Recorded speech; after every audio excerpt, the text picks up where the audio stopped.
কি গো চালু তো করে দিছি, ওটা বলো। তো তাহলে কবিতাটা কব না, কবিতা তো একবার বলিস, আবার বলবা কেন? কবিতা কয় যে বলতেছি না তাই নতুন কিছু বলো। প্রথম কিছু তো মনে আসতেছে গজল শিখতে হবে। তো তোমরা যে বলেছি যে গজল শিখতে, এটাতে শেখোনি কেন? ফোনে তো গজল টজল নেই, তা কি শিখবো?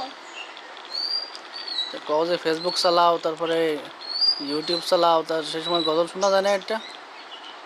খালি কার্টুনটা দেখা বুঝল। হুম।